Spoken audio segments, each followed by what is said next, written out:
A large pit was discovered on a remote island over 1,000 years ago. It was later known as the Abyss, and the city of Earth was built on its edge. Many children in this city aspire to be delvers, or cave raiders, who bravely venture into the abyss to explore it.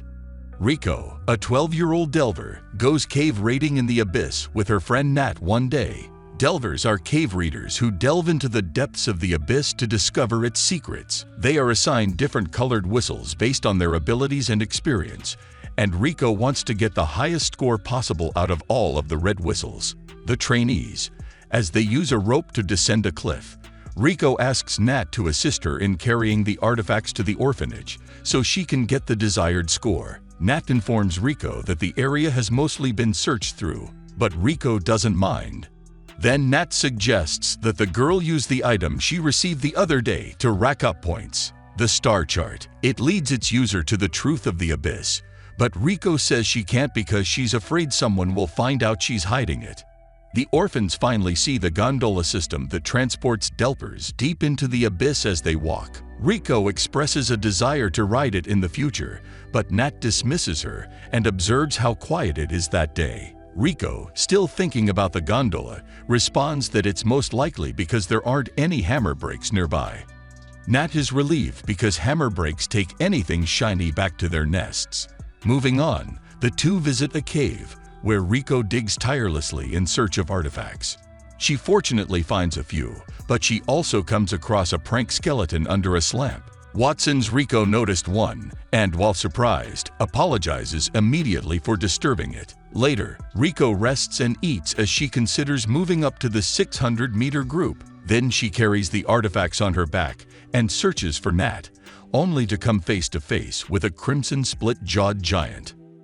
Riko is surprised to find a legless carnivorous reptile living in the third layer of the abyss in her area. To make matters worse, the reptile discovers Nat unconscious near a rock face. When the crimson split jaw eats Nat's bag, Riko notices that her friend's head is bleeding. Riko blows her red whistle to distract the reptile as it opens its mouth to eat Nat, but the crimson split jaw attacks Riko quickly, sending her flying, falling down a cliff. And the reptile then begins chasing Riko, and all Riko can do is flee. Unfortunately, Riko falls off another cliff and becomes trapped, forcing her to back away from the reptile slowly. However, as Riko loses her balance and falls to the ground, a bright light flashes and wounds the crimson split jaw, causing the reptile to flee, leaving Riko stunned as she sees the light's damage to the trees. Riko, perplexed, walks around looking for help and discovers a necklace with a gleaming blue pendant. She also notices a boy lying on the ground, but as she gets closer, she realizes he's a robotic life form whose hand is still smoking from the blinding light he fired. Riko then carries the robot and eventually reunites with Nat, who is now fine. Despite his injury, Nat assists Riko in lifting the robot from the abyss, and thankfully, they come across a passing wagon that offers them a ride back to Earth. There, the two kids are startled by their friend Shiggy, who asks who the robot is and volunteers to assist them in getting him inside their orphanage without alerting the director, Belchero, standing below the balcony. Shiggy calls out to a young boy named Kiui and asks them to pretend he dropped his book and cried. So the kid does as he's told, distracting Balchero, who is about to pick up his book. In the morning, the kids quickly sneak the robot into the orphanage. The red whistles are blown by Giro, the apprentice's leader and teacher, who is a moon whistle delvert. It's fine if they didn't excavate much the day before, because this is their first time working alone. He does, however, state that they will continue working at the same 100-meter sites the following week. He also instructs the red whistles to contact General Affairs if they lose their equipment. Belcher then addresses the red whistles and reminds them of the Gilt's orphanage's students. She also adds that they should not bring shame to their noble parents. At the same time, she emphasizes that it is strictly forbidden for the children to keep artifacts for themselves because they generate valuable income for the orphanage. Scaring Riko, Giro approached Riko after class, telling him Nat had told him he had lost his backpack when the crimson split jaw attacked him. Riko then confirms this, revealing that she distracted the reptile, but the teacher is perplexed as to how she managed to flee. Riko begins telling Giro about the light, but abruptly stops, realizing she shouldn't say anything else. Fortunately, Jiro does not become suspicious and simply instructs her to be more cautious the next time. Riko begs the teacher to assign her somewhere deeper as he prepares to leave. Riko has asked for this favor before, so Jiro reminds her that he previously told her he'd consider it if she got the highest score. He also advises Riko to learn some new skills that will help her explore more effectively. Riko, embarrassed, admits she wants to gain deeper depth experience quickly and become a white whistle like her mother. Riko expresses a desire to descend as far into the abyss as her mother has, but Jiro stops her, saying that if she goes down to 400 meters now, just the trip back will kill her. Meanwhile, Jiro requests that Riko continue working and not cause any problems. Riko goes to her room that night with Nat, Shiggy, and Kiyui to check on the robot. The kids use an electrical instrument to wake up the robot, and Riko can't help but ask him a few personal questions. Understandably, the robot is unable to respond immediately, so Riko simply introduces herself and states that they are in the Belchero orphanage. Nat also includes their cave raiders' red whistles. The robot then asks Riko what his name is and who created him, which surprises him because he is a robot. Nat is intrigued and wonders if the shock messed with the robot's memory. Meanwhile, Shiggy notices that all of the lights in the orphanage are out, which he attributes to them using maximum power on the robot. Panicky, he orders the others to hide the robot and informs them that Jiro is on his way. But with time running out, Shiggy simply throws a blanket to Riko before fleeing through the balcony with Kiyui and Nat and returning to their rooms. Riko has no choice but to cover the robot with the blanket and open the door for Jiro, who is convinced she is to blame for the blackout. Jiro enters the room and takes off the blanket that was covering the robot, but the robot is no longer in the chair. Then Jiro chastises Riko for causing a blackout after seeing the electrical instrument, and the girl notices the robot hanging from the ceiling as he speaks. Jiro then takes Riko with him to clean the orphanage and write an apology. When he's alone, the robot descends from the ceiling, inspecting his helmet and body with his extending metal arm. Riko reappears moments later and informs the robot that she has escaped, when Shiggy and the others were apprehended. When they hear Jiro in the hallway, the robot puts on his helmet and asks Riko to hold on to him. The robot swings out of the balcony with Riko and lands on the ground outside using this metal arm. Riko names the robot Greg after the name of the dog she used to have. Then Riko takes Rag to a windmill where they cheerfully watch the sunrise. Riko describes their home in the city of the Great Pit to Rag, Earth. Riko tells Reg that the big hole is called the Abyss and she found him on its edge. Riko also admits that she mistook Reg for someone from the bottom of the abyss, which confused the robot. Riko pulls out the mysterious star compass one night and remarks on how it always points to the sky. However, according to her, it is pointing to the bottom of the abyss, which Schnet finds absurd. Ignoring the boy, Riko claims she was able to reveal the truth about the star compass and can't believe a robot boy appeared in front of her. Shaky then reads a book about cave raiding and the abyss, as well as how it poses a problem on the way back. Delvers will experience mild dizziness from the second layer, nausea, headaches, and numbness of the extremities if they ascend to the first layer. Intense pain throughout the body from the fourth layer, with bleeding from every orifice from the sixth layer and beyond. Death or loss of humanity. Shiggy refers to this mysterious phenomenon, which is unavoidable for any delver, as the curse of the abyss. Riko is even more convinced that Reg came from the bottom of the abyss because he was not affected by the curse. Reg wonders if that's true and tries to figure out why he went all the way up there. Meanwhile, Shiggy pulls out the collection of recorded artifacts, which contains a photograph of the unheard bell. Riko claims that it halts time. She claimed her mother discovered it. Shiggy informs them that there is no Reg in the book and inquires about the robot's functions. So, with the notches removed, Riko explains that Rag can run on food or electricity, has a strange power that can melt through petrified trees, and his skin, while smooth, cannot be cut. Riko also mentions that Rag's hair does not catch fire and that his vision and hearing are superior to hers. Then Riko claims that Rag's arm can reach a distance of about 40 meters. His metal-looking parts are made of a mysterious flexible material that a drill can pierce, and he has a belly button for some reason. Shiggy stops the girl from talking and points out that the features she mentioned aren't listed in the artifact record because Reg is embarrassed. At the same time, he claims that Reg's body is a collection of special great artifacts and that he may be one of the most valuable artifacts in the history of the ability, referring to the robot as an Obad, or treasure of the deep. Reg, Shiggy believes, will be taken away and his existence concealed, or he may even be dismantled, if that is the case. To make matters worse, their classes and jobs start the next day, which means they won't be able to spend as much time with Greg. Riko plans to hide Reg in a room because he is afraid of him. Shiggy, on the other hand, has a different plan. They lend Greg some clothes the next day and have him knock on the front door to tell Giro he wants to be a Delbert. Craig was told to pose as an orphan and claim that his sister died, which is why he came to the orphanage. Greg also says that his sister found him a year ago, but he doesn't remember anything before that because of an accident. Greg tells Giro, straight-faced, that after his sister discovered him, they survived by rag-picking in a cliffside neighborhood in the North-South District. Giro inspects Reg's metal arm while Rigo and the others nervously watch from a distance. The robot explains that it's been like this for a year, and an elderly man on the cliffside claims it's foreign technology.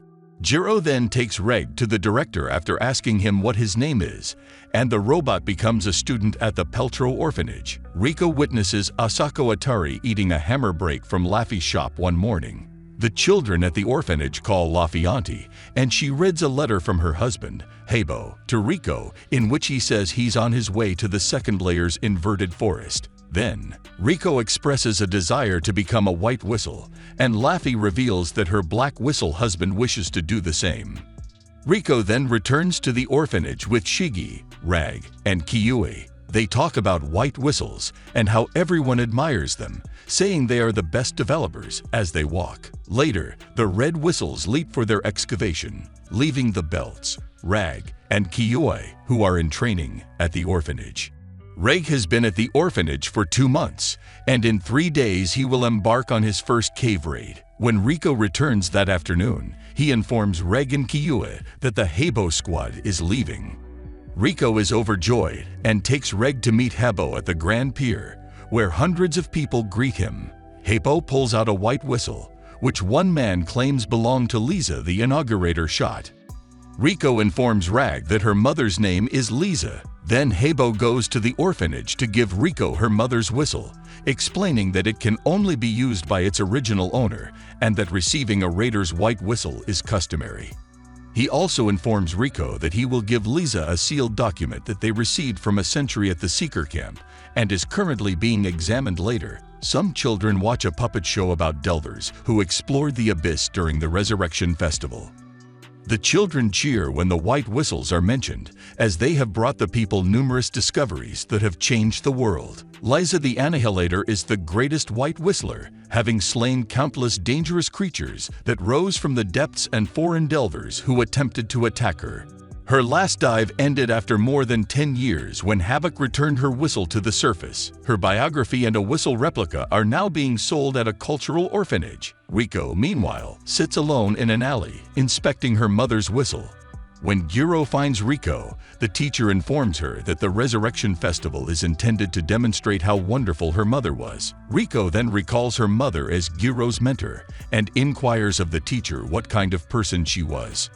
So Giro recalls that when Lisa took her final dive, Riko was only 2 years old. Lisa, as a dolphin, was every bit the legendary white whistle, according to Giro. However, he rarely had the opportunity to go cave reading with her, and when she was on the surface, she'd drink excessively and get into fights. Then Giro abruptly informs Riko that her vision problem is not the same as common poor vision. She claims Riko's vision is fine, but she gets headaches unless she looks through crystal lenses, which she explains is caused by the Abyss Curse. Seeing Riko's confusion, Giro informs her that when Lisa became pregnant with her, the state ordered her to be the 4th player on their survey team. She was to retrieve a special grade artifact discovered in the depths, the Unheard Bell. Their cave raiding was difficult and took over 10 months, and they encountered numerous foreign delvers, nearly wiping out the survey team. Unfortunately, Riko's Black Whistle father, Torka, died at that time. But in the midst of it all, Riko was born in the abyss. Riko then wonders if this makes her immune to the curse. But Giro brisks her bubble and says that not even adults can withstand the fourth player's ascension strain. But thanks to the curse margining vessel that Lisa brought with her, Riko didn't die. Lisa was eventually forced to leave the Unheard Bell and carry Riko with the assistance of the last remaining squad member. When she returned to the surface, she bemoaned her inability to shield her daughter's eyes. Despite the fact that an artifact was used, Riko is reminded by Jiro that her mother gave her life. When he asks the girl how she intends to use it, Riko simply thanks him and walks away. Then Jiro recalls how Elisa settled the score with the foreign country that caused her problems and later recovered the bell. Riko cleans up so enthusiastically in the orphanage that she tells herself she'll be a white whistle. Nats and Shaggy discuss how she's forcing herself to be cheerful, thinking it's because of their missing mother. Giro then informs Riko that she has received permission to view Lisa's sealed document at the headquarters by 6:00 p.m. As a result, the girl quickly departs. Giro also orders Rick to accompany Riko to the Cave Raider Guild. Riko and Reg are depicted as lying in the document. It's full of creatures Riko has never seen before that aren't even listed in the field guide. Surprisingly, one of the illustrations looks similar to Reg. Riko also notices a short letter stating that he will be waiting at the bottom of the netherworld. Later, the kids talk about the letter that Riko stole. Riko believes her mother is waiting for her and intends to descend into the abyss. Nat, on the other hand, is opposed to the idea because it is risky. The two then begin arguing while the others prepare to sleep, as Reg's first cave raid is the next day. The next day, Reg goes on his first cave raid as a red whistle and is terrified by a praying skeleton. Nat notices it and explains that praying skeletons date back 2,000 years and are all in the same pose.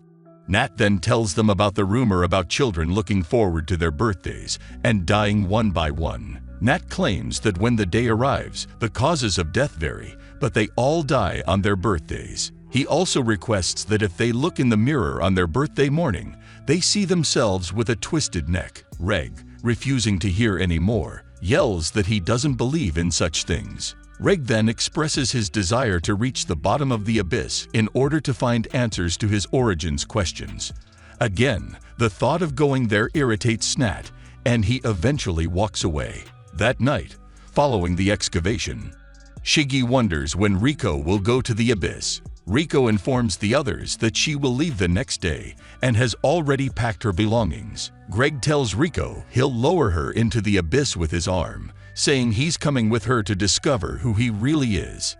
Shiggy pulls out the rough map of the netherworld he stole from the director's office, realizing there's nothing they can do to stop Riko and Greg. Shiggy reminds them that the ascension strain from the second layer, the Forest of Temptation, is more severe, as shown on the map. He claims that if a red whistle descends that far, there will be no attempt at rescue because getting there and back is difficult. Then Shiggy warns them about the inverted forest and the third layer, the Great Fault, where they will face a 4,000-meter vertical cliff face. Shiggy continues to tell Riko and Greg about the other layers and the dangers they will face until they reach the sixth layer, the capital of the Unreturned. He claims that when a white whistle descends the sixth layer, people refer to it as their last dive because they will be unable to return home. Shiggy also clarifies that if anyone other than a white whistle sends information up from the abyss with a mail balloon, it will be considered a rumor. However, if the sound of a white whistle reaches the surface, it will be taken as truth. The voices of the white whistles are abyss voices, and even if the white whistles die, their voices live on as abyss voice that guides delvers. Exasperated, Nat informs Riko that her mother has already died, prompting the girl to flee the room before they break up as Riko. When Greg is about to embark on his journey to the abyss with Shaky as his guide, the robot searches for Nat. Greg wants to persuade him to apologize to Riko, but he can't find him in his room. so he ends up in Kyui's room and bids him farewell. He also discovers that Kyui's birthday is in 2 days, so he instructs the gentle child not to look in the mirror on his birthday in the morning. Following that, Greg is apprehended by Zero in the hallway, but he lies and claims to be looking for the bathroom.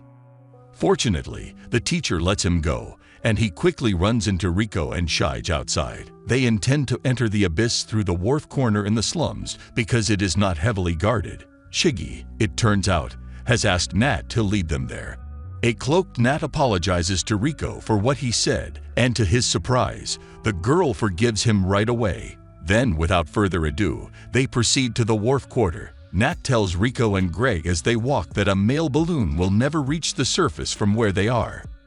Despite this, Riko intends to send a large number of letters to the surface. Nat reveals that he was born in the wharf quarter and remembers ragpicking with his sister before she died, leaving him with no relatives.